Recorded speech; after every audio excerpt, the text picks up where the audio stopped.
So by now, I'm hoping that you've heard about the brand new Podcore subscription that Speech Therapy PD has rolled out.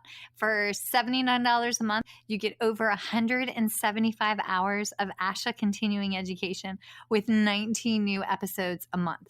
That's fantastic. Well, they want to make sure that you also know we have a brand new coupon code. So the coupon code is F as in first, B as in bite, followed by the number 20, FB20. And that brand new coupon code will give you $20 off the Podcore subscription. So you get 175 hours of continuing ed plus an average of 19 new hours a month, all for $59 a year. And we cover everything from early intervention to schools to adults to ethics. So be sure to type in F as in first, B as in bite, and then the number's 20. Enjoy your coupon, or as my kin folks say, enjoy that coupon.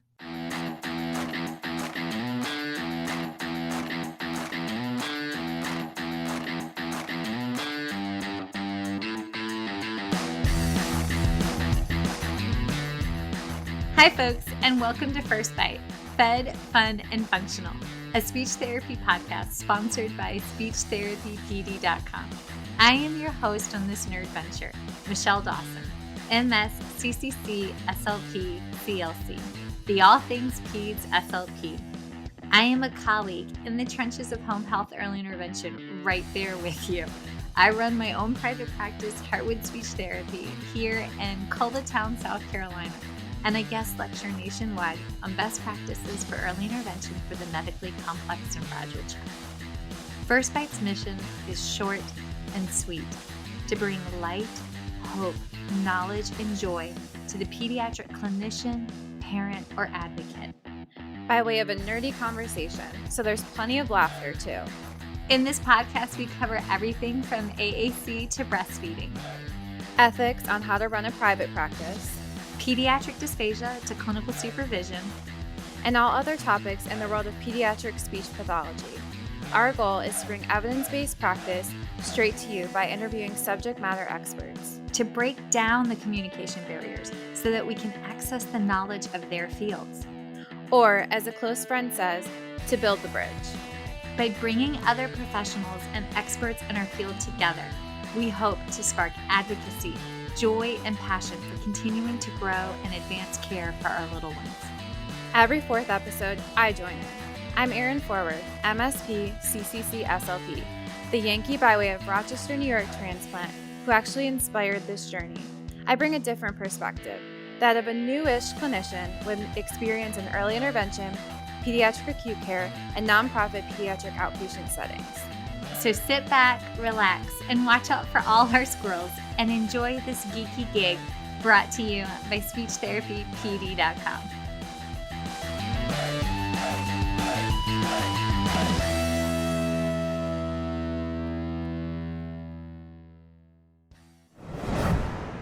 So tonight's guest, Dakota Sharp, AUD, CCCA, is a clinical assistant professor at the University of South Carolina, a fellow podcaster, host of our sister podcast, On the Ear, also sponsored by SpeechTherapyPD.com, which is also eligible for ASHA CEUs, and I do believe in progress for AAA CEUs.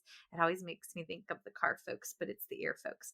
As well as a hubby and daddy to an adorable sweet baby boy, as well as Instagram Insight would offer, a Marvel Universe fandom member. So needless to say, we are in good nerdy company tonight. Now, this past summer, we had Dakota on for First Bite. He was on for episode 109, The Journey of Cochlear Implants. And y'all, it dawned on me, like literally in the middle of the episode, that we should do a follow-up episode, but one on ethics. So here's the why. Because Dakota has a fabulous way of just laying out the facts just as they are, served with laughter. And y'all, let's be honest, we're all coming down the home stretch of needing that coveted ethics class for our licensure. Huzzah! So kind of perfect timing. So, Dakota, sweet friend, what kind of mischief have you been up to on the break between terms? And I'm super curious, did your little one actually open the presents this year, or did he just like eat the bows and the wrapping paper? That's a great question. He needs a little help. We've got to start the tear, but he will take it the rest of the way, which is good.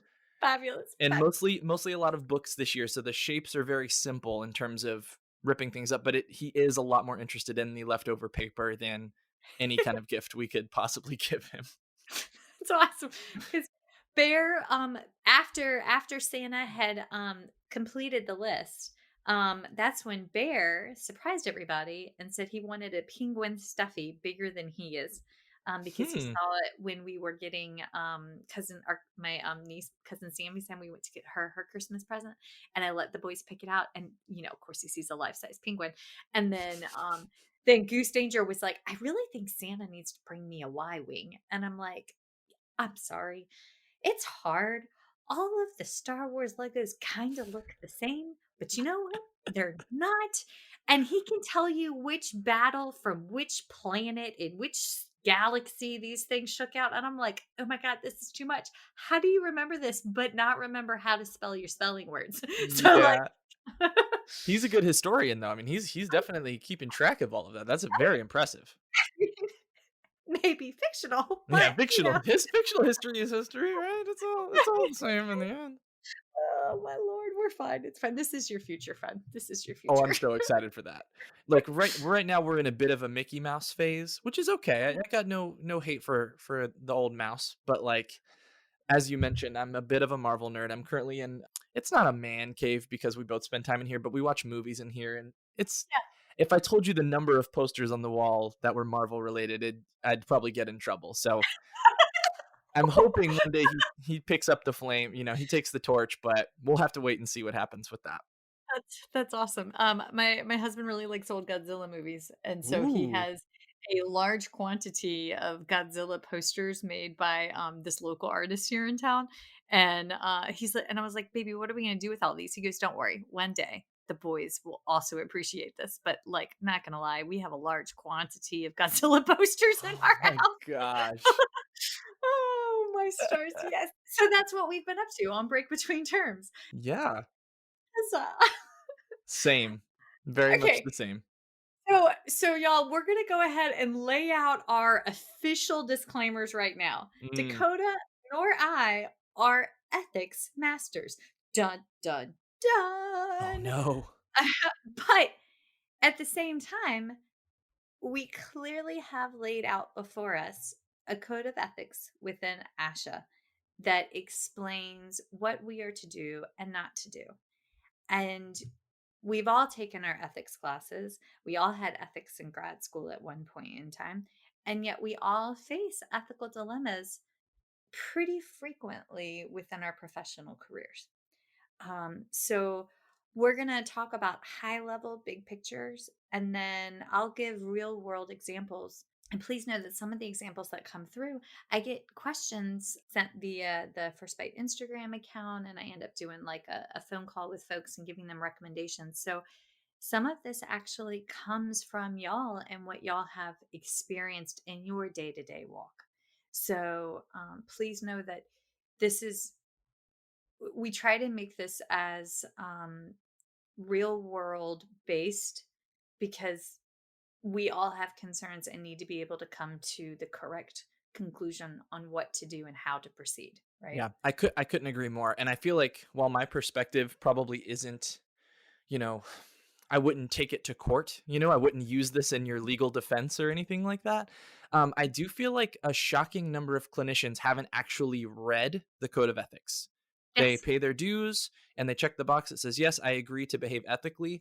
But if you were to ask them, like, what are some specific principles of ethics that come from the code? I feel like a lot of people wouldn't be able to name anything, because that's what makes ethics so challenging is that a lot of times it's defined as, what you feel isn't right, but if you're a member of ASHA or if you're licensed by your state, you've agreed to at some point some kind of minimum of ethical standards. And it's important that you know them because so a lot of times ethical violations are incurred by people who didn't realize they were acting unethically. Because they haven't read them. Exactly. Um, There was, and I'm trying to find the email. Last week, Asha sent an email out about why they were getting ready to. No, it was in the Asha leader. It wasn't in the email. The Asha president wrote it in the Asha leader because they're overhauling how we vote. Mm, And they said that in the last, how did she phrase it? In the last election for Asha, less than 5% of the membership voted. wow. That's Yeah. y'all, that's us. We are ASHA. If Hmm. you want something changed, then you have to vote, you have to participate, and you have to engage. So, to piggyback on Dakota saying we check the box, but do we actually do what it says? That's that's the rub. Yeah. We have to read the details and we have to play an active part in our association. Yeah. So there's my shtick. Neither one of us are paid by Asha to be here, but we Nope. are both proponents of, Being active members, you know? yes, very much so. Yes. Yeah. Okay. So then moving right along. Okay. So, Dakota, who establishes rules for audiology and speech language pathology ethics? So I'm Dun, I'm dun, dun. I'm hoping you can answer a little bit more of speech pathology because the problem with audiology memberships is there's a lot of options. It's not just one big governing body. There's Mhm. ASHA, there's the American Academy of Audiology AAA, not the car AAA, but the audiology AAA. There's the Academy of Doctors of Audiology. There are more specific subcategories for people who are in like the educational audiology sector that have their own governorship or whatever. So it the problem is there's multiple organizations and a lot of audiologists are members of many, right? And so you're assigning different codes of ethics. There's a lot of overlap, right? There's a lot of the clinical practice is the same whether you're a member of this group or this group. But the ethical standards do differ in some ways, and so it kind of makes it hard to keep up with who has the best ethics, who's writing the best rules here. And that's not usually going to be the reason why somebody picks one certification or membership body over another. It's usually more related to how much do they fight for our profession, or what are they doing in the legal world or within insurance, or how are they helping our discipline be better known to the general public, and how are they pushing things forward in terms of education for things like that. So I know that as audiologists, when we're kind of getting to that point of grad school where you're about to graduate and you've got to start thinking, I'm about to start loading all this money into these organizations, which one am I really going to be married to? Is it going to be multiple? You have to really think about your decision. And one of the aspects of that is looking into their code of ethics and what they're not even just their code of ethics, like what the rules are, but what do they do when the rules are broken. You kind of want to understand that process too. Do you feel like do are maybe not the punishments, but are the sanctions good enough to be enforceable and be a good idea and make people actually follow along? That's one of the things you want to consider when you're looking at these groups. I've always thought that SLPs mostly only had ASHA. Is that right, or are there other governing bodies for you guys? Ashes are only ASH is the only governing body across the nation. However, we have to have our state licensure in order to practice. Got it. Yeah. So, The same is um, true for audiology. yes. Now, within that framework, though, there is the interstate compact license that is working its way through. And forgive me, y'all, but I think it's up to 16 that have signed on to the interstate compact. So if you hold a state license in one state and that state is within the interstate compact, then you have the ability to provide services in one of the other states without having to pursue an additional state license. Which is so Yes. critical when we think of Yes. ethically, how should we be providing services through telehealth, right? Yes. You have to Yes. have the license in the state you're providing the services, not just the Yes. state that you're located in. And so if you provide, I can think of an AVT, an auditory verbal therapist on our team. That's a very in demand kind of specialist. She's Mhm. also bilingual in Spanish. There's not that many bilingual AVTs. Her services are in high demand. It would be great if she could provide for people in Hawaii and all across the country. But unless she's licensed in those states, it would be unethical for her to provide services to those people. Yes. And to make it complicated, South Carolina is not yet engaged in the interstate compact license. Yep.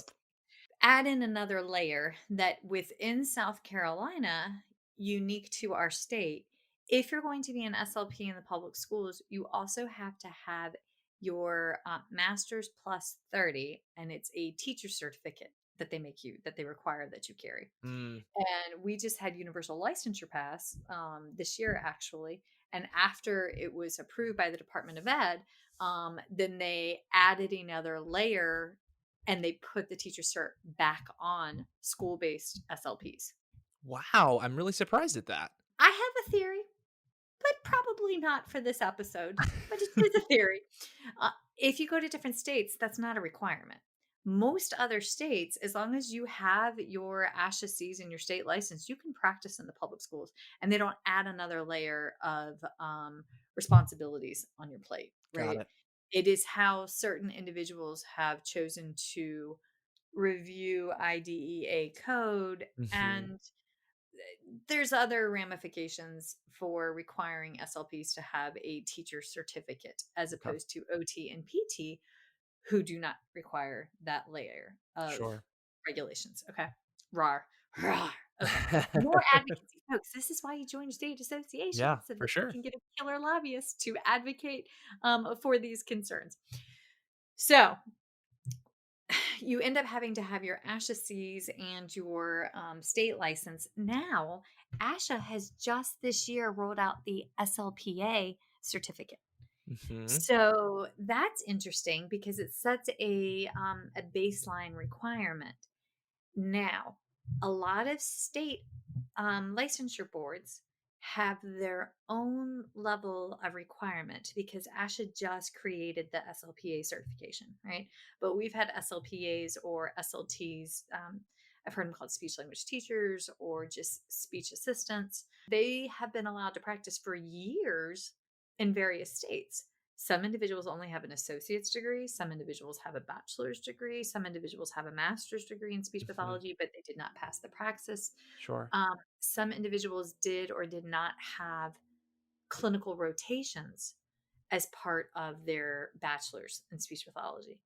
So ASHA, through the SLPA certification, try to create a minimum standard. Now, states like our state, our minimum requirements in order to meet SLPA licensure in South Carolina actually exceeds the guidelines for ASHA, and that's okay. So, what that means is that it's actually harder to get a state license as an SLPA in South Carolina than it is to have your certificate through ASHA. And part of that is because our state requires that you have a minimum of 100 hours of clinical within your bachelor's level Oh, training. yeah. That's going to make it kind of limiting then. Yes, very much so. Because I had a girlfriend that I went to undergrad with back in Virginia, and her husband ended up moving to South Carolina, but we didn't have clinicals in our undergrad, so she couldn't get a job as an SLPA, but she could A in quick go Virginia. Dukes, by the way. Let's just go ahead and throw that in Oh, there. yes, thank you. Huzzah.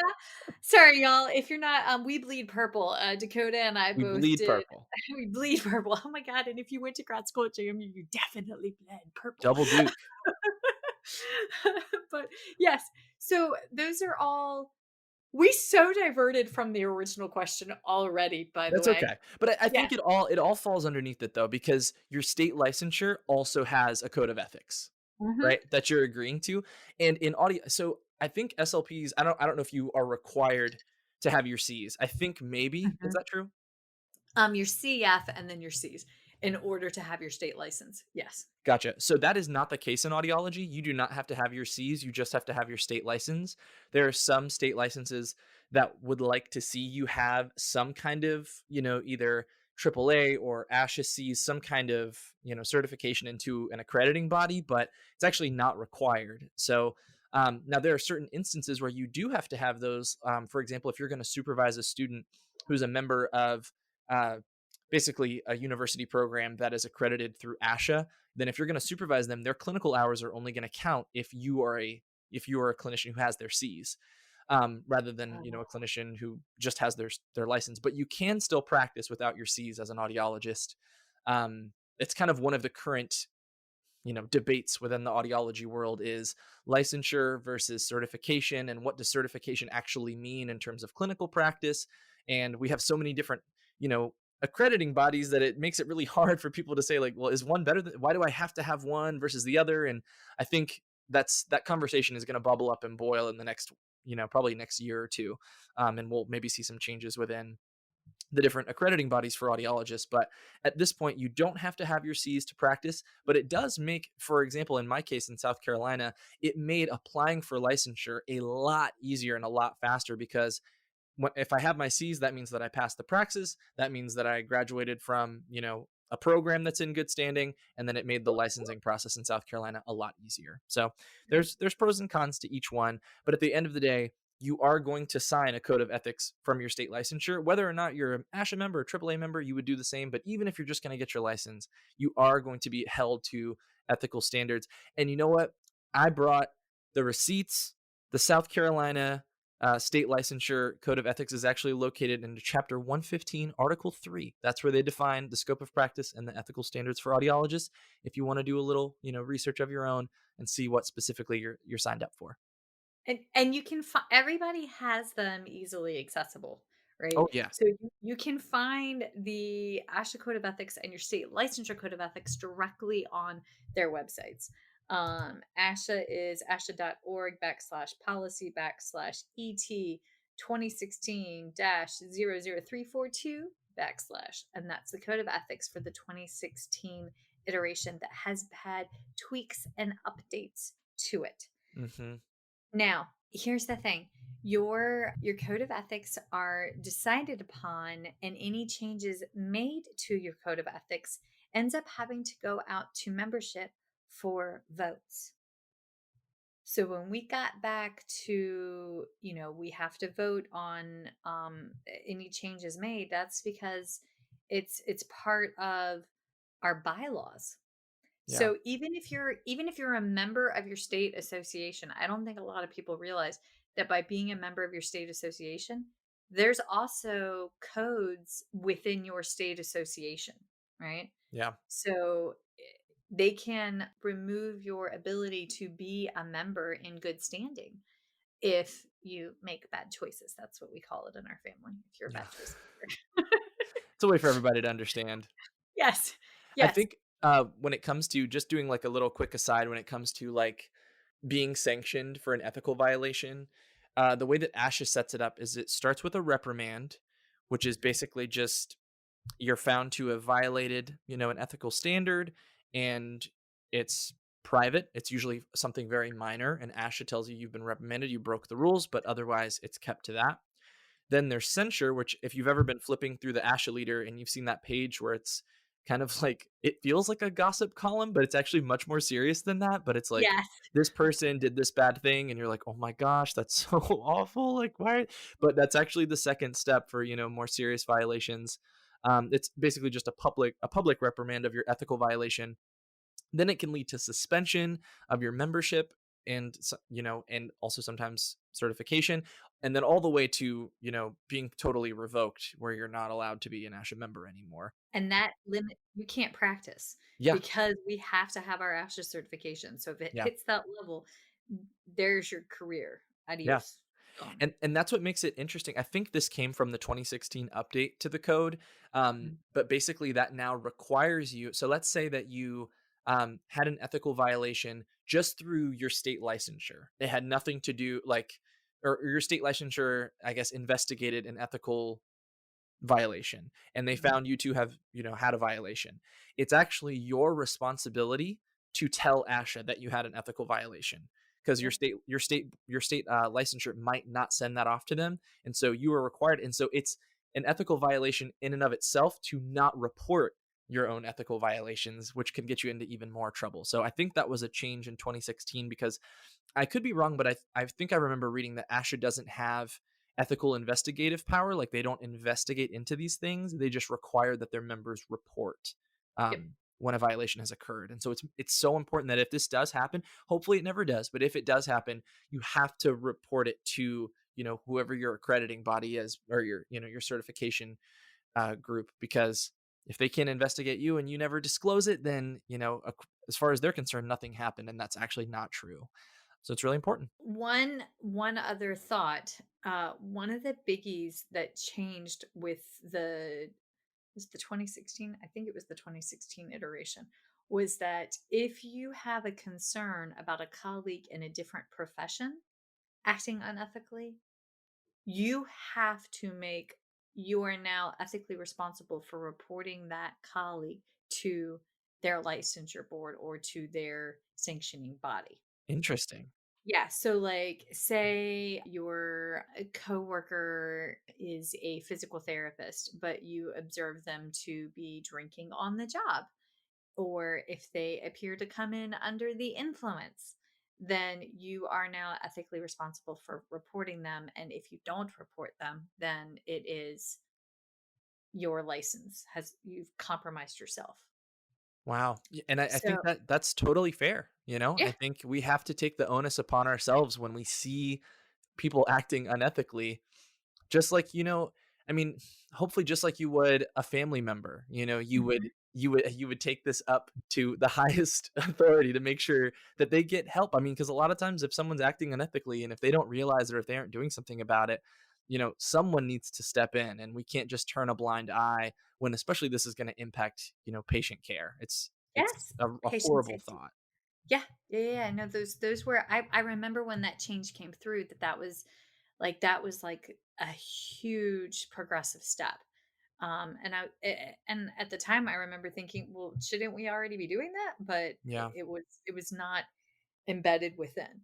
sure. So that was kind of some big changes. Okay, so let me pull on here before we go into the next part where we like start talking about ethical dilemmas. Your ethics board, it's composed of members that are appointed, is my understanding. If I'm wrong, then I'm wrong. But your licensure board, who it for your state, are also colleagues and professionals. Hmm. In the state of South Carolina, we have to have a layperson, somebody who serves on the board, and they're not supposed to have SLPs or audiologists directly on staff. They're just, and they're not even supposed to be able to refer to SLPs because they're supposed to just be a lay person, like maybe a physician in the community or like a GI that is aware of our profession but doesn't make referrals, or that kind of position. Sure. We also have to have a ratio of audiologists to speech language pathologists. They always try to have at least one audiologist on the board. Now, sometimes it's difficult to fill your state board because you have to go through a vetting process. Like here in South Carolina, you have to be nominated. Your governor has to sign off and approve your appointment, and it's a 2-year term. But it's 2 years not paid. You have to go to meetings and you have to have major in depth training by your state licensure legal team, which is because you're making decisions, right? Hmm. And then there's a huge list of do's and don'ts. If a say you're on your state licensure board and now you have are, but you um, have colleagues and they call and ask questions, they can't like they have to be careful what kind of questions they answer, right? Yeah. Because it could in turn put them in an ethical situation, an ethical dilemma.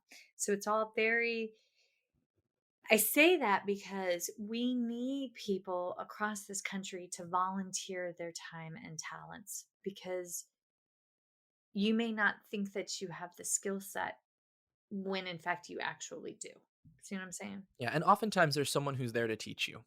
Yes. It's almost I don't think there's ever been a situation I've been in where I've said, "You know what? I don't really think I know enough about that, but I'm gonna volunteer," and there wasn't someone who knew more who was willing to teach me. Yeah. Yeah. That's so the old saying, be teachable, you don't know it all. Yes. That's Yeah. Um, I'm sorry, I'm just laughing because Goose and I go around this. He goes, Mom, I could teach you more about Star Wars. And I'm like, yeah, but right now is not the moment where mom's ready to be taught. I'm not ready to learn that. Like, let's go back to like working on studying whatever the homework is that you're trying to get out of. But you're a cute kid. Yeah, we can't Okay. always be teachable to every cause. Yes, yes. Oh my. So, like, was there anything else you wanted to get into when it came to, like, who makes up these boards and things like that? It's our peers. That was my Yeah. biggest was that it's Yeah. it's our peers. Now, I have noticed that at least at a national level, oftentimes it is a lot of academic faculty. But that makes sense because they're teaching the coursework, right? Sure. But we also need practitioners because you're the ones in the trenches doing the work. Hmm. So that's something that I have seen, and to my knowledge, I believe it's also a 2-year term at the national level. I could be wrong, but I think that it Got it. is a 2-year term. Is there anything else you wanted to add? No, I think that's a good point. I think when it comes to, understanding who's setting the rules, that it's not just some omniscient hand in the sky passing down judgments and rules. Yeah, It's the people that we practice with, that we learn from, and that we also are teaching in the process. So, yeah. yeah, I think that's a good point. One thing I did want to put out there is that our ethics have been around since 1925. But it was Wow. in 1952 that it was like actually more formal. But I just think that's very, very important to know that since ASHA was founded, we have had codes. Like Yeah. we've had guidelines that we're supposed to adhere to and follow. So I thoroughly appreciate that. Yeah. Okay, so before we switch into like the functional stuff, I did want to say that y'all need to check out the practice portal. There's yes, it is the month. We have all paid Asha all of the monies this month in particular, which always backs up right to my annual website renewal. So I'm like, ooh, 375 to Asha in December, 375 to Heartwood in January. Hmm. So like 10, 10, 10. It's expensive. But I say that because on the practice portal, they have right in there professional issues. And there's actual blogs. Like if you go to the Code of Ethics page, they have all the decisions, they have issues and ethics statements, and they have an everyday ethics blog series. So, which you can find functional resources on. Yeah. Also, there's a new book out. I don't know if you've seen it, and I'm kind of contemplating getting having the students pick it up for clinic class for the spring term. And it's all about cultural components. I'm trying to see if I can find the picture for it. Dun, dun, dun. Oh, there was a 20% off coupon and I saw it. Oh, it was on LinkedIn. Asha had it on LinkedIn. But Ooh. it was all about cultural considerations and even the ethics embedded within that. And the example of the case that they gave was a bilingual SLP was called out to do an evaluation for a child that whose family came here from Guatemala. They were a rescue. The child was bilingual, spoke Spanish and a Mesoamerican native language, and was in a foster situation with an English speaking only family and was able to follow directions from if it was presented in Spanish, but didn't speak any English, but was able to. I mean, there was no signs of language delay in the Sure. native language. And the practitioner, the questions posed were, what do you do with a child that's presented with trauma and has been taken away from her family, or they can't? And it was a really in-depth case study, but that's our reality. What Yeah. is culturally appropriate? And I was like, that's a great clinical case study. And it 100%. it gave functional responses. This is what you should do based off of this guidelines, these code of ethics. But especially for a newer clinician or um, somebody that's changing scenarios from, I appreciated that it was like the appearance was it was a little bit more in depth with like private practice. And so I would recommend it's cultural conversations or cultural considerations, I think is the name of the book. And there's a 20% off coupon. I like coupons. So That's a great point too. Like, I feel like one of my, personal mantras is I don't have to figure everything out. You know what I I agree. mean? There of a lot of the situations I'm going to run into, whether it's like clinical practice or especially things ethically like that are just like very complex. I don't have to like be the deciding opinion. There is somebody who, who like either I'm a membership of an organization or a mentor, or there's someone who has more experience than me who can probably speak more knowledge into this situation than I could. You know what I Yeah. mean? So Yeah. that's why these codes are so, they're so important, but they're so useful. They're not just there to be like laws and punishments. They're there to help in these situations where you feel kind of like, this is too complex. I don't even know what the priority is here. Yeah, I don't want to break any rules, but I want to do what's best for this patient too. It goes well beyond not getting in trouble, and I think utilizing these resources is so critical for clinicians. And oftentimes they feel like they have to navigate it on their own when that's just not the case. And you get free advice. Yeah. So you can contact ASHA if you're a member. I'm going to butcher this in acronym. The American Academy of Private Practice Speech Language Pathologists and Audiologists. Bam, I got it all out. Nailed it. You are yes, with your membership, you're allowed to call and contact their lawyer for free legal advice. I think it's twice a year.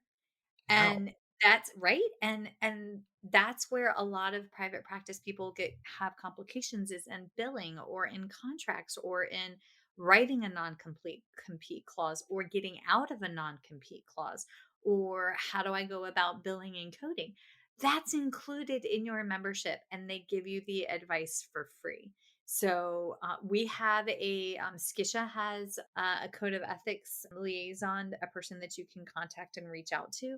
But so yes, hats to you. You don't have to know the answer. You have to know Mhm. the source, and Yep. those sources exist. Yes. Exactly. Perfect. Yes. Okay. So some of the things on here, the practice portal, and what I love on when you actually go into the practice portal, they have in there documentation in healthcare, documentation in schools, and documentation of audiology services. And documentation, I mean, I struggle with staying on top of my documentation. Like everybody has their weak point, right? Like I do struggle with that because it's a lot to handle at the end of Yeah. the day, especially in the past when I've been worried about productivity measurements and standards and blah blah blah. But one of the biggies is it tells you what's required for billing purposes. So, with documentation in healthcare, making sure that your notes, your evals and your notes document that it is medically necessary, and that the goals in treatment are functionally relevant. And I'm reading it straight from there. And does the service add to the patient's interdisciplinary care and overall health? Y'all, we are supposed to be working interprofessional practice with our colleagues. Get out of your silo, baby, and engage with peers. So sorry, huge soapbox. Okay, but take me through. What do you see? What are some common dilemmas that you see audiologists facing in Okay. clinical practice? That's a great question. I'm excited to get into this too because I'd love to hear some SLP dilemmas. I feel like it's something I know I don't get to hear about as much. But one thing, so I feel like we hopefully most audiologists and SLPs have somewhat of an understanding of each other's scope of practice. Mhm. um because a lot, not all the time, but a lot of the time, some of the more easy ethical violations can be you just practicing outside of your scope, right? You want to practice. There's a great saying that I heard from someone who really is an ethics expert. They said like we want to perform at the top of our scope. I think that's what they called it, right? You want to be doing everything possible at the highest possible level within your scope without breaking that. But the thing is, our scope can kind of change over time, right? So you need to make sure you're on top of what's included within your scope of practice. Something that's becoming a little bit more common lately are screenings within audiology that are more interdisciplinary. So Okay. specifically, more and more audiologists are including screening. So we already can do screenings for hearing and balance. That's just been a part of our scope since the very beginning. More recently, we're screening for more mental health related things, cognitive impairment assessments. Our clinic recently just started utilizing the Montreal Cognitive Assessment, the MOCA, for our patients who are going through the process of seeing if they qualify for a cochlear implant. And then depending on their score, we can take that into account, send that information back to their physician. We're working on setting up a referral network to, some neuropsych or some neurologists for people who have a score that isn't satisfactory for that. But there's a lot of different cognitive impairment assessments. Now, what would be within your scope would be to deliver cognitive screening, but not to make a cognitive diagnosis or, any kind of treatment or therapy options based on whatever you think is happening with them cognitively. But I do think, and so this is going to be more like my personal take on an ethical thing that I see a lot is whether it's a cognitive impairment, like let's say, for example, dementia. You have every suspicion because you work a lot with older adults that the patient you're currently seeing is showing some signs of early dementia, right? You have the experience, you've seen it in the past. Now, it wouldn't be ethical for you to say, "Hey, I think you have dementia. You need to start taking some kind of supplement." Like that would be totally irresponsible and unethical. But I think it's also unethical to not recommend that they follow up with their primary care physician or for you to not encourage them to see a specialist of some kind for that.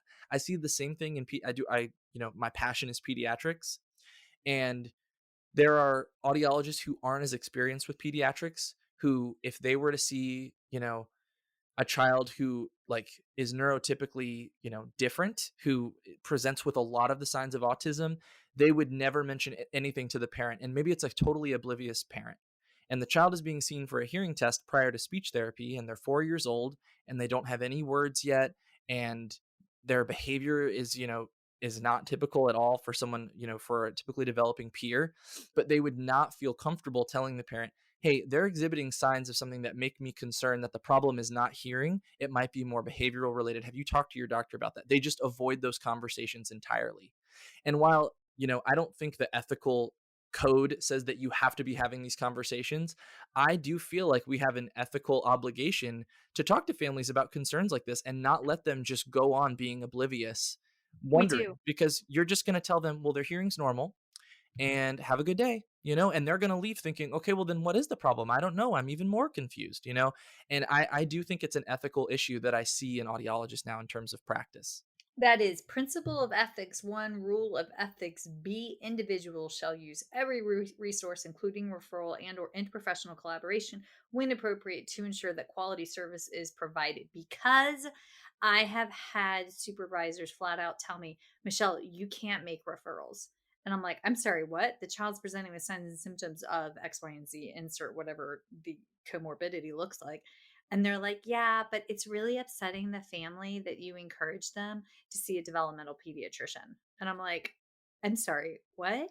Like, I have to make that referral. I have to reach out and call the PCP or the pediatrician and say, "Look, the child's presenting with signs and symptoms of, I have a concern for X. Can Hmm. you please refer to here?" And and honestly, really truthfully, y'all, if you're in a place where they are not wanting you to make referrals, then you need to take a long, hard look because they're asking you to compromise their ethics. And I understand there are some individuals who are uncomfortable going down a new journey and a new path because, I mean, it's hard. They're Like tough with conversations. They're they're not easy tough, conversations. yes, but we're speech language pathologists, which means we're supposed to identify the disorder and the disability. You're Mm, supposed to go there. And so for us, we have to make the referral. And if you don't request the referral, then you have done wrong. yeah, And I that's completely agree. hard. But and then there's also the catch where we get into where we don't know what the signs and symptoms are, like selective mutism. That doesn't come up very often, but when it does, are you aware of the signs and symptom of what you're looking at, right? Hmm. And because you may think that the child on our end, I may think that the child just really can't hear, and that's why they're not responding, when in fact they go get their hearing test and everything's hunky dory, but we've got trauma, we've got neglect, we've got other factors, right? Yep. So, mhm. Okay, so here's one that's come up, and it came up for me with Bear, right? So this happened years ago before you came to USC. Bear had repeat hearing tests here in town with a different audiologist and a different ENT office that we no longer use. And the audiologist perforated Bear's eardrum. Oh no. Uh-huh. Blood came popping out of his ear. What were they doing that could have done that? the little thing that has I know the word, but I don't know the word. It's The the thing that they otoscope? yeah, you put no, you put the thing in the ear and then she pushes the buttons and it sends off the sounds. Tympanometry? Yes, perforated his What? eardrum because when she pulled it out, the piece of plastic, she Oh. pushed it in too far, Mhm. and Bear had a meltdown because you perforated my two-year-old's eardrum. And the ENT turns to me because Bear's like screaming, having a meltdown. Actually, I had a student with me. I had Leslie with me because I was like, if this is a great learning opportunity, why don't you come see what a hearing test looks like out in the community? Because she'd only seen one done at y'all's clinic, Mhm. and so the entire time, like I love my Leslie. Her face tells every emotion that she has. And so, like, she had this horrified look, and let me tell you what, my mama bear came on when this lady did that to my son, and the ENT sat us down and was like, "Your son's presenting with signs and symptoms of autism." I'm like, "I'm sorry. There's a lot of things my son's presenting with, and it's not ASD. Your audiologist just perforated his eardrum." Yeah. And I found out after the fact, because I didn't know this, that every hearing test he failed should have been an automatic referral to early intervention. Oh, yeah. That early, And yeah. If that was his first diagnosis, yeah. he failed, I think 3 or 4 before we made it over to y'all, 'cause, Leslie was like, "You can never go back to these people, you have got to come to the clinic," and, like, that's how I met, like, all of the lovely colleagues that you work with, and, Yeah. that's where Bear started getting speech therapy, but I didn't know any of that, and I worked in early intervention, and I Yeah. did not know that a failed hearing screen was an automatic qualifier, but that was super frustrating to be the speech pathologist whose son had been harmed by a colleague, and it was an accident. It was not malicious Sure, intent. sure. Things happen, right? Her behavior afterwards was not okay. Yeah. But I say this because shouldn't they have known that a failed hearing test, like repeat failed hearing test, is an automatic qualifier, like an automatic referral? Like that's a mom. That's a heavy I mommy think question. yeah, I think that's a good question, and I so, again, I like I said, very passionate about pediatrics, and the problem with there's especially in smaller more small towns, there's not a big enough population base of pediatrics for a practice to be solely providing those services. So maybe the audiologist sees 90% adults and they're 90% doing things with hearing aids, and then they see the occasional child for things. And so they don't have as much experience testing the child. They don't have as Yep. much experience knowing the system in terms of EI and the referral process for that. They don't have as much experience in fitting a hearing aid, and it's not the same thing. I'm sure you can speak to being an SLP with adults versus children. It's not the same practice. It's you can't Oh, just so oh, simply flow between the two. Or I guess a better way to put it is you can't see 90% of one group and 10% of the other group and expect your clinical speech services to be as competent, yes. you Yes. know? And I think we see that a lot. I I don't know, as much where I stand on it, but I do know people who would say it's unethical for an audiologist who doesn't primarily see pediatrics to be involved in like the diagnostic process for that because they're so unfamiliar. They don't have connections to EI resources or who to refer to or how to, get involved in that. And the process for programming a hearing aid is totally different, and keeping them entertained while you're doing I mean, like, it just takes so many other skills. Is it, I don't know where I stand on, is it unethical for them to provide clinical services? I don't think so, because sometimes that's all you've got. But I do think it requires an awareness of their limitations. It's still within their scope of practice to do all of those things, but are you completely competent? Is it okay for you to be providing those clinical services?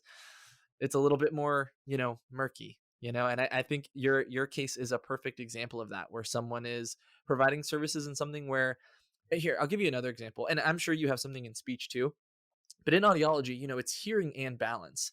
But the balance system is very, very complex. And diagnostic testing, I would love for you to just like watch some videos of vestibular testing. It is wild. The machinery they use, the equipment, the goggles, it's like just so far not related to hearing testing. You know what I mean? But Uh-huh. it's all within the same scope. And so I'm trained in that too. But if someone were to say, "Hey, I want you to come over here and like do this balance test," like technically that's within my scope of practice, but I do not have the competence to diagnose someone with a balance disorder at this point. It would take much more training, much more practice with that thing. And so I think the same can be true in a lot of different areas of practice. The code of ethics says you have to stick to your scope, but it also says you have to perform your services competently, you Yes. know? So I think it's one of those more gray areas, but I think where I stand on it is more I wouldn't feel comfortable providing a service unless I could say, with authority that I was competent and comfortable. No, it's how I feel about stuttering. Once if like Sure. if I get a referral, but the child also has a PFD, then I'm like, okay, I'll do this one, but you need to see my colleague for the other because Yeah. that it's technically in the large scope of practice of a speech language pathologist, but not mine. So Sure. yes, making the referral. If you're uncomfortable, Exactly. then make the referral. Uncomfortable. We Yeah. sound that word out because that was a spelling word. Sorry.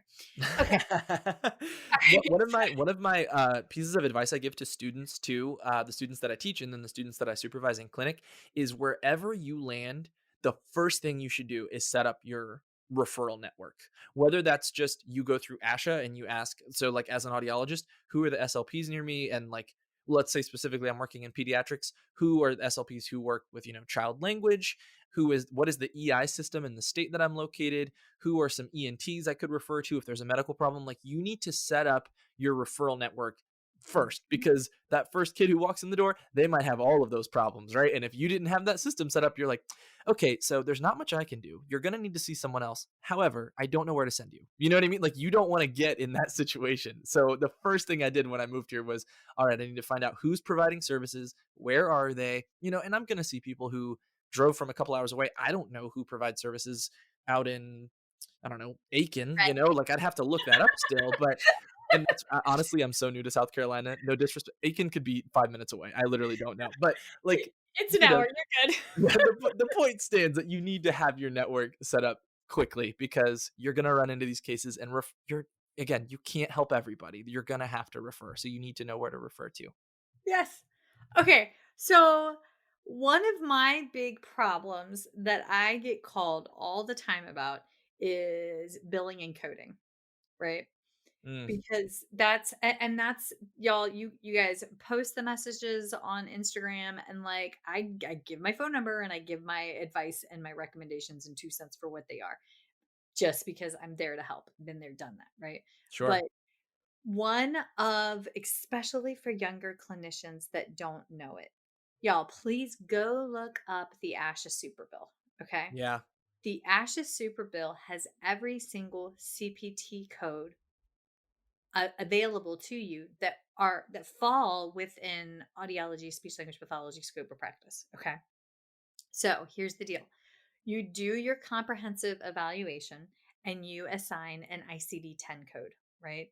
And normally the ICD 10 codes that I see are R1312 oropharyngeal dysphagia. And that could be due to ICD 10 code of the patient having Down syndrome or ICD 10 code of the patient having an intraventricular hemorrhage in utero. I'm just giving examples, right? So normally my patients have multiple ICD 10 codes, and that's okay.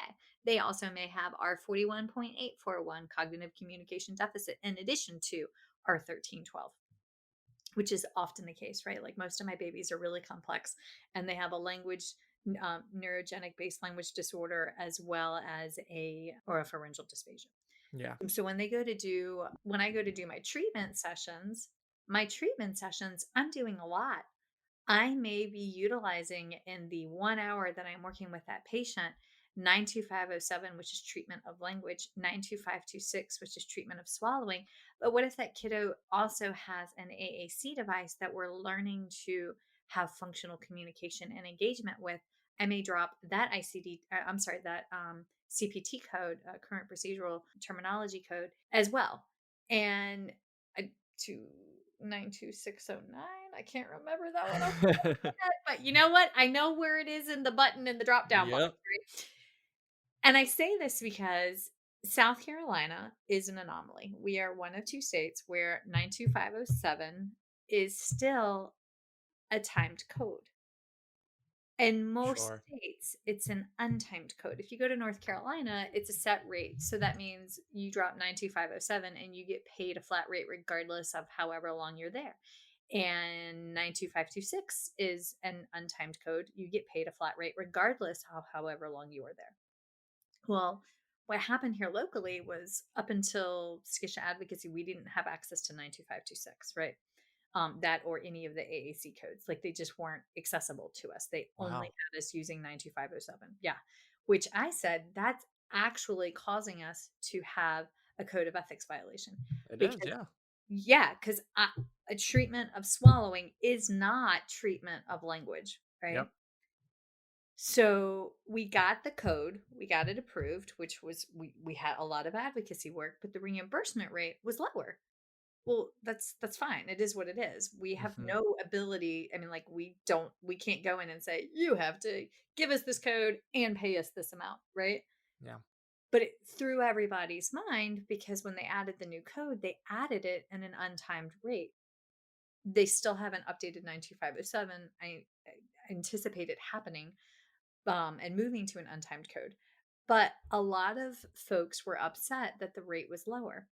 So a lot of private practitioners have gotten guidance from their superiors to basically maximize their bill. So they say, oh, well, if you're there and you're working on language for an hour, then you can do language 92507 for the hour. And if you're doing feeding, you can add that in too. But if you add those two timed ins, that kicks you out over the 60 minutes and bumps you into 75 minutes. You see what I'm saying? Sure. And that's not appropriate Yeah. because dun, dun, dun, if you go directly into your code of ethics, principle of ethics 4 part E, individuals shall not engage in dishonesty, negligence, fraud, deceit, or misrepresentation. So, and there's other ones there. But if you are misrepresenting what you are doing in your time that you are there to increase the financial piece of it, that's unethical. Sure. So, what can you do? Easy. You advocate. If you are concerned that your state's reimbursement rate, wherever you are, is not commensurate with the national rate or even your regional rate for reimbursement, well, then advocate for it. But you cannot change what you're coding. Now, I had a dear friend who called and she goes, "Look, I know I'm putting in the right CPT codes, but when I go back into our billing system, somebody's going behind me and changing the CPT codes so Oh, that we're getting no. reimbursed." Yeah, their billing person. She caught their billing person, who's a layperson, who has nothing to do with having a license, changing the CPT codes to maximize reimbursement. She left the job, she left the company, she reported Yeah. him, she did everything that was right, but, like, it was she got to the point where she was screenshotting her codes and what she put in and saving them in a secured file on her secure laptop, Yeah. um, because she was so afraid because what they were doing was that's insurance fraud, Yeah. and she was like, "This is not okay. They cannot do this." And, when she called, I was like, "Honey," I was like, you gotta report and you gotta get out." And that's hard because that's what if you have a non-compete clause? What if you're working for one private Sure. practice company that says you can't take another position within a set period of time within a set geographical area, but you've got a mortgage payment and then you find out that this is going on? Mhm. Personally, I would pick up the phone and call Asha and be like, "Oh my god, what Yep. do I do?" But Same. right? But there's a reason why I started my own private practice because I didn't want to get stuck in these positions. Mhm. But those are that's a very common concern and common complaint. So I would make sure that your documentation for what you're doing in your session is correct, and Yeah. and the billing by the billing piece specifically. I can talk. It's fine. We're adulting. Okay. Now I have a question for you. Okay. What about hearing aids? And forgive me, this I is wanted something. I wanted I was hoping you would ask me that. Yes, because I don't understand. Like, there was a rule in North Carolina a couple years ago where, like, they said you had to be an audiologist in order to write prescriptions or give recommendations on hearing aids as opposed to just being a hearing aid salesman. And, like, what is all of that drama about? Yeah, there's a lot to it. Well, first of all, I'll have you understand many years ago, like early on in the profession, we're thinking like the 50s and 60s, audiologists were not allowed to fit hearing aids at all. It was considered a conflict of interest because if you're diagnosing the hearing loss, well, would it be a conflict of interest for you to then provide the treatment for the problem that you just diagnosed? Would that incentivize you to overdiagnose people? You see the problem there? Yes, yes, Then I they do. realized, well, if people just act ethically, then no, it's not a problem because many different specialists both diagnose and treat disorders. So I think that that problem was resolved pretty quickly. But there are hearing instrument specialists.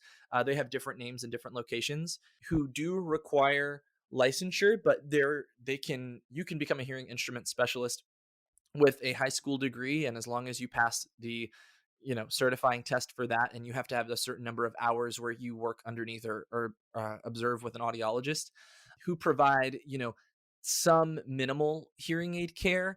But it is a really strange area because hearing aids are sold, right? And they are not there are very, very, very few insurances that reimburse or pay for hearing aids. So a lot of the times for most people, including Medicare recipients, paying for hearing aids is an out-of-pocket expense. Why? And on top of that, there's six different hearing aid companies. And I think the easiest way to understand the hearing aid company model is to think of it like car companies. You've got, Toyota and Ford and Chevrolet, and they all make the same thing. They all make cars, but they all have different features and reasons why you might pick one over the other, and, preference by experts. That if that's a way to think of it. And then within each model, every couple years they come out with a new one, and it's got new things, and it makes it better for the person who's using it. But it makes it really hard because for some audiologists, a huge aspect of their care is sales related. You're selling a product. And if you're in a position where you also receive a commission, yeah, if you're on a commission based model for your job, well, then you kind of are depending on hearing aid sales for supplementing your income, right? And that's the model for a lot of private practices too. Like, that's how they keep their lights on. Now, a lot of them are also providing great clinical care.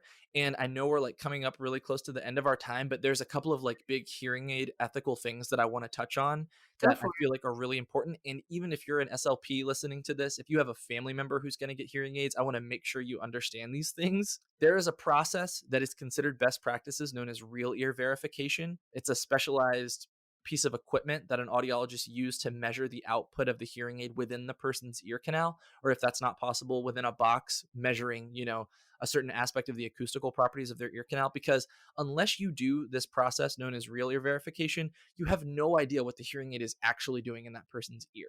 Right? You can just guess that it's doing a good job, but you can't really know unless you do real ear.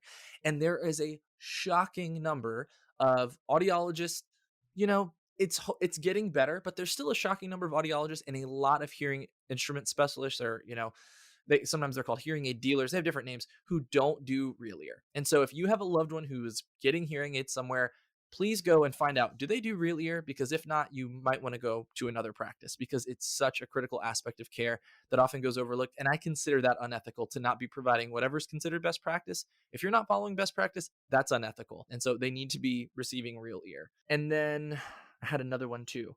Oh, this is a big one. So you can't like provide. So this is a big problem I've seen at when I was observing at a private practice in grad school. You can't advertise a free hearing test to draw business in. Oh, So self-referrals. Sorry. exactly, Yes. exactly. Yes, yes, yes.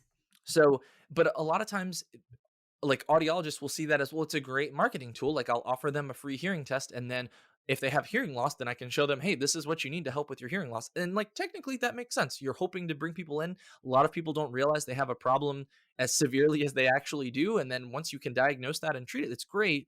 But using a hearing test, according to Medicare, if you're a Medicare provider, offering a free hearing test is a violation of their rules, because they prohibit offering free services as something to induce or generate other services. So in this example, hearing aids.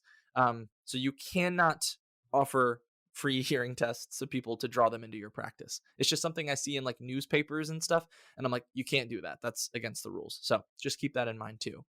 Yeah, no, that's we can't do a screen and then say you failed the screen and yet and then self-refer back, oh, by the way, you need speech therapy. Yes, That exactly. It's the same principle. and that's tricky in private practice for SLPs doing community work because I went into a daycare one time and I saw free screenings with like another private practice company and I was like, that's cool. But I knew the person. And so like luckily I saw the paperwork going out and it was very above board how they did it, right? Sure. Like they had everything documented. In the event that your child fails the screen, please speak with your physician and speak with the state early intervention system and blah blah blah. Now most people would automatically go back and hey, you screen them, can you just do the services? But she had it written so that it was all appropriate, right? Yeah. Okay, and then one last piece that comes up a lot in private practice, da, da, da, da, it's Principles of Ethics 1, number D. Individuals shall not misrepresent the credentials of aides, assistants, technicians, support personnel, students, research interns, clinical fellows, or any others under their supervision. Okay, so in the world of private practice, a lot of times, like if I come in and I'm doing the therapy and they're like, oh, yeah, well, our other therapist was here. And I'm like, well, what other therapist? They're like, oh, the other speech therapist. They could be confused, or our PT was here. Well, it turns out it's a PTA, it's a CODA, it's an Hmm. SLPA, or it's the early interventionist. And those individuals are not clarifying their role on the team. Yeah. So but that gets very confusing for the family when they're not taught that, or they don't understand that the person doing the services is not the fully licensed individual. Yeah. So, highly, highly recommend that if you were, and bless them. I mean, I have one family that I worked with for years, and they're like, "Oh yeah, well we have PT on Friday with the PT," and I'm like, "PTA, it's the PT," and they're like, "Yeah, Yeah. yeah, same thing," and I'm like, "Literally not the same thing." Yeah.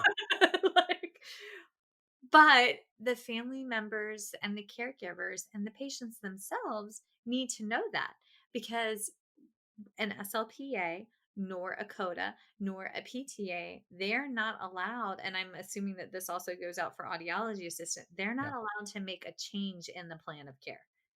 They can only stick to the plan of care as has been written by the fully licensed individual practicing at their highest level of their scope. So that has to be very clear Yeah. for all members involved on the interprofessional practice team.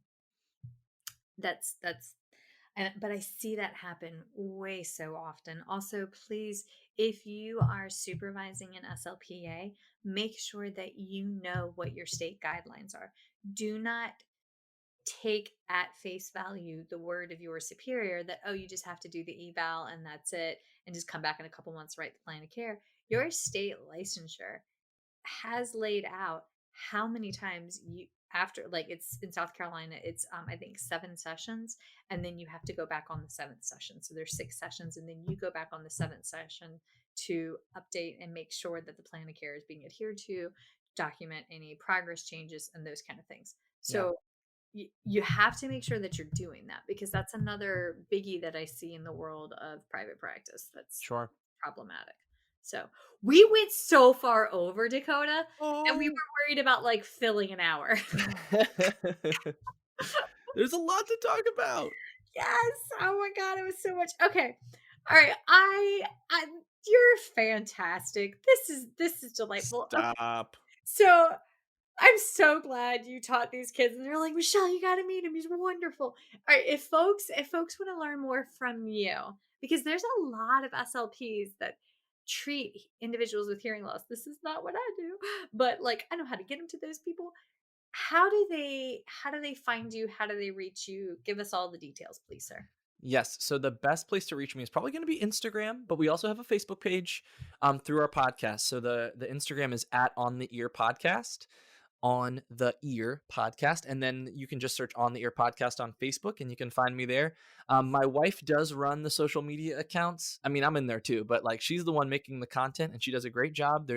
We do like tips every Tuesday and then research updates on Wednesdays. And we release a podcast episode every other week. And it's not just audiology, it's, just hearing and communication in general. So we've had a research SLP in the past who was speaking on hearing loss and literacy, which was really a great episode. I recommend you go back and check out. But yeah, just we're talking all things audiology, hearing loss, communication in general. Hopefully having a fantastic podcaster you guys might be familiar with, Miss Michelle Dawson, on a future episode. So maybe be on the lookout for that. But, otherwise, yeah, On the Ear podcast is probably the best way to reach me. That's awesome. Oh my gosh, yes. Okay.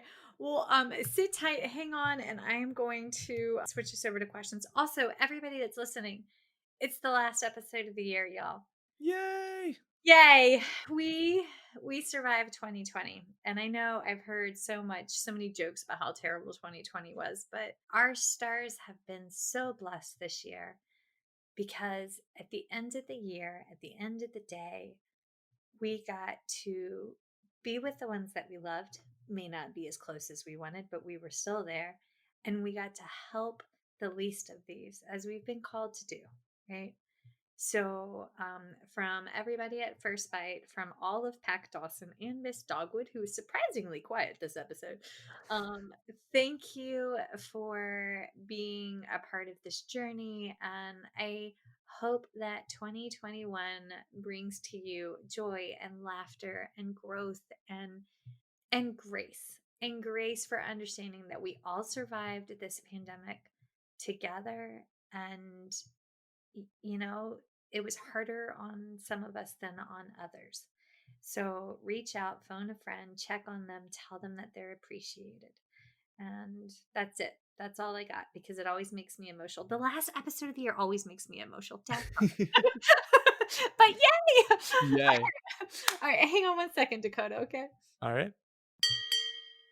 Feeding Matters guides system-wide changes by uniting caregivers, professionals, and community partners under the Pediatric Feeding Disorder Alliance. So what is this alliance? The Alliance is an open access collaborative community focused on achieving strategic goals within 3 focus areas: education, advocacy, and research. So who is the Alliance? It's you. The Alliance is open to any person passionate about improving care for children with a pediatric feeding disorder. To date, 187 professionals, caregivers, and partners have joined the Alliance. You can join today by visiting the Feeding Matters website at www.feedingmatters.org. Click on PFD Alliance tab and sign up today. Change is possible when we work together. That's a wrap, folks. Once again, thank you for listening to First Bite, fed, fun, and functional. I'm your humble but yet sassy host, Michelle Dawson, the All Things Peds SLP.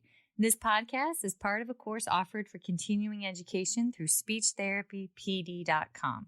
Please check out the website if you'd like to learn more about CEU opportunities for this episode, as well as the ones that are archived. And as always, remember, feed your mind, feed your soul, be kind, and feed those babies.